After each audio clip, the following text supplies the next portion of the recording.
বন্ধু বান্ধৱীসকল হৃদয়ৰ ভাষাৰে হৃদয়ৰ মৰমেৰে তোমালোকলৈ আগবঢ়াইছোঁ তৃতীয়টি ভিডিঅ' আৰু এই ভিডিঅ'টিৰ মূল কথা হ'ল কি আমি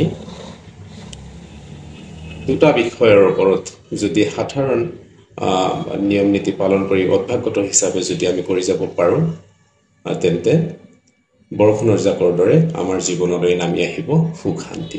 বন্ধু বান্ধৱীসকল তোমালোকে ঠিকেই শুনিছা, দুটা অতি সাধাৰণ কথাৰে দুটা সাধাৰণ নিয়ম যদি তোমালোকে নৈমিত্তিকভাৱে পালন কৰি যাব পাৰা তেন্তে কিছুদিনৰ ভিতৰতে চাবা বৰষুণৰ জাকৰ দৰে আমাৰ জীৱনলৈ নামি আহিছে সুখ শান্তি। ভিডিঅ'টো অৱশ্যই তোমালোকে উপভোগ কৰিবা। ধন্যবাদ।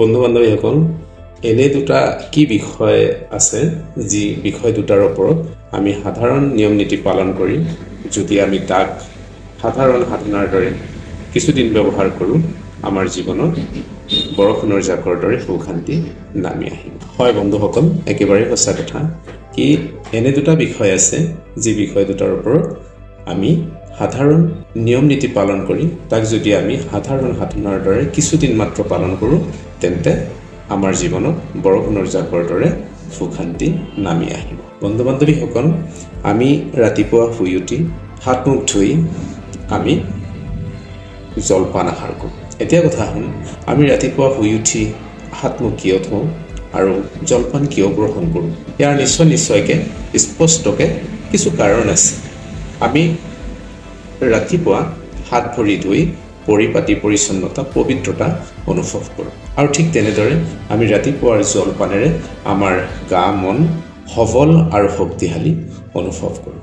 ঠিক তেনেদৰে আমাৰ জীৱনৰ প্ৰতিটি কামৰ প্ৰতিটি সময়ৰ মুহূৰ্তৰ কিবা নহয় কিবা এটি উদ্দেশ্য আছে। তেনেহ'লে বন্ধু বান্ধৱীসকল এইবাৰ আমি আগবাঢ়োঁ কি আমাৰ মূল বিষয় দুটা কি আছে। আমাৰ মূল বিষয়ৰ শব্দ দুটা হ'ল জন্ম আৰু মৃত্যু।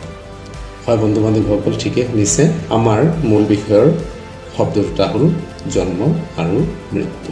এই শব্দ দুটাৰ লগত আমি মূলগত হিচাপে পৰিচিত আৰু ই চিৰবাস্তৱ, যাৰ পৰা আমি কেতিয়াও আঁতৰিব নোৱাৰোঁ। কিন্তু এই মূলগত বিষয়বস্তু দুটাৰ পৰা আমি সদায় আঁতৰি থাকোঁ। আমাৰ মনত জন্মৰ কথাটোও যেন সজীৱ হৈ নাথাকে আৰু মৃত্যুৰ কথাটোও যেন সজীৱ হৈ নাথাকে। আৰু এই দুটা শব্দৰ ওপৰতে আমাৰ সাধাৰণ নিয়ম দুটা সাধাৰণ সাধনা দুটা মই তোমালোকৰ মাজত নিয়াৰিকৈ জনাম। ঈশ্বৰ বা ঈশ্বৰৰ প্ৰকৃতি বা নিয়তিয়ে আমাক মানুহ হিচাপে জন্ম দিছে কিবা নহয় কিবা ভাল কাম কৰিবৰ কাৰণে। এটা কথা আমি সদায় মনত ৰখা প্ৰয়োজন, ঈশ্বৰৰ প্ৰকৃতি বা নিয়তিয়ে প্ৰয়োজন অনুসাৰেহে কাম কৰে। সেয়েহে আমাৰ 1 নম্বৰ নিয়মটো এনেধৰণৰ হ'ব, আমি বুলি নকৈ তাত মই বুলি ক'ব লাগিব। মোক ঈশ্বৰে বা ঈশ্বৰৰ প্ৰকৃতি বা নিয়তিয়ে মানুহ হিচাপে জন্ম দিছে কিবা নহয় কিবা ভাল কাম কৰিবৰ কাৰণে।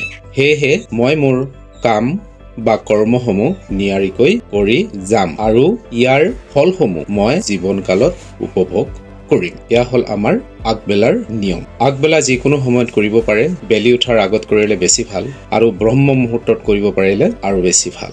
এটা কথা মনত ৰাখিব, এই নিয়ম কৰাৰ পাছত আৰু দ্বিতীয়বাৰ টোপনি যাব নোৱাৰি। আমাৰ দ্বিতীয়টো নিয়ম হ'ল ৰাতি শুবৰ সময়ত মৃত্যু জন্মৰ হোৱাতহে মাত্ৰ, মৃত্যু জন্মৰ হোৱাতহে।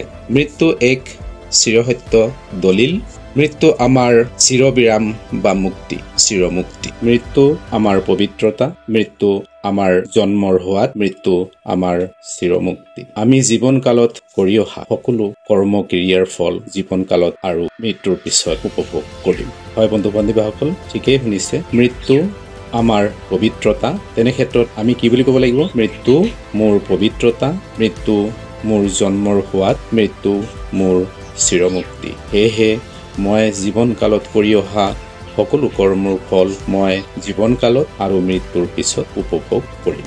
এই নিয়মটি ৰাতি শোৱাৰ সময়ত 3বাৰ আৰু ৰাতিপুৱাৰ নিয়মটি আগবেলা বা বেলি উঠাৰ আগত বা ব্ৰহ্ম মুহূৰ্তত 3বাৰ। ধন্যবাদ। জয় আই অসম, বন্দে মাতৰম, সত্যম জ্ঞানম অনন্তম ব্ৰহ্ম নমঃ। আল্লাহ হাফিজ।